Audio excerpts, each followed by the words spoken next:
ನಮಸ್ಕಾರ ಸ್ನೇಹಿತರೆ.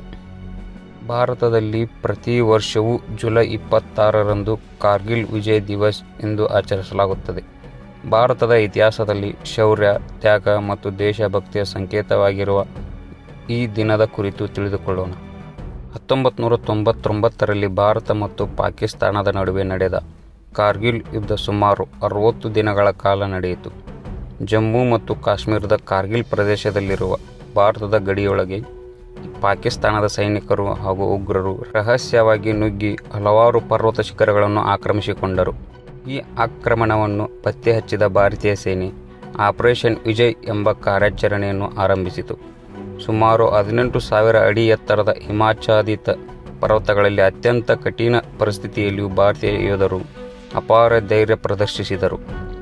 ಯುದ್ಧದ ಪ್ರಮುಖ ಪ್ರದೇಶಗಳಾದ ಟೈಗರ್ ಹಿಲ್, ಟೊಲೋಲಿಂಗ್ ಪಾಯಿಂಟ್ 4875 ಸೇರಿದಂತೆ ಹಲವು ಶಿಖರಗಳನ್ನು ಭಾರತೀಯ ಸೇನೆ ಮರಳಿ ವಶಪಡಿಸಿಕೊಂಡಿತು. ಜುಲೈ 26, 1999ರಂದು ಭಾರತ ಸಂಪೂರ್ಣ ವಿಜಯ ಸಾಧಿಸಿತು. ಈ ಐತಿಹಾಸಿಕ ಗೆಲುವಿನ ನೆನಪಿಗಾಗಿ ಪ್ರತಿ ವರ್ಷ ಜುಲೈ 26ರಂದು ಕಾರ್ಗಿಲ್ ವಿಜಯ್ ದಿವಸ್ ಎಂದು ಆಚರಿಸಲಾಗುತ್ತದೆ. ಈ ಯುದ್ಧದಲ್ಲಿ ಭಾರತದ ಸುಮಾರು 527 ಯೋಧರು ಹುತಾತ್ಮರಾದರು ಹಾಗೂ 1000ಕ್ಕೂ ಹೆಚ್ಚು ಸೈನಿಕರು ಗಾಯಗೊಂಡರು. ಅವರ ತ್ಯಾಗ ಮತ್ತು ಬಲಿದಾನವನ್ನು ದೇಶ ಸದಾ ಸ್ಮರಿಸುತ್ತದೆ.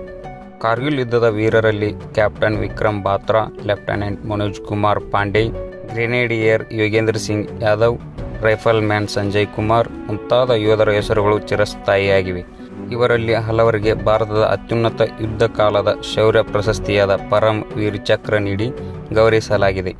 ಇಂದು ದೇಶಾದ್ಯಂತ ಶಾಲೆಗಳು, ಕಾಲೇಜುಗಳು, ಸರ್ಕಾರಿ ಕಚೇರಿಗಳು ಹಾಗೂ ಯುದ್ಧ ಸ್ಮಾರಕಗಳಲ್ಲಿ ಹುತಾತ್ಮರಿಗೆ ಗೌರವ ಸಲ್ಲಿಸಲಾಗುತ್ತದೆ. ಕಾರ್ಗಿಲ್ ವಿಜಯ್ ದಿವಸ್ ನಮಗೆ ಕಲಿಸುವುದು ಒಂದೇ: ದೇಶದ ರಕ್ಷಣೆಗೆ ನಮ್ಮ ಸೈನಿಕರು ನೀಡಿದ ತ್ಯಾಗವನ್ನು ಎಂದಿಗೂ ಮರೆಯಬಾರದು. ಜೈ ಹಿಂದ್. ಈ ಮಾಹಿತಿ ನಿಮಗೆ ಇಷ್ಟವಾದರೆ ಲೈಕ್ ಮಾಡಿ, ಶೇರ್ ಮಾಡಿ ಮತ್ತು ನಮ್ಮ ಚಾನಲನ್ನು ಸಬ್ಸ್ಕ್ರೈಬ್ ಮಾಡಿ. ಧನ್ಯವಾದಗಳು.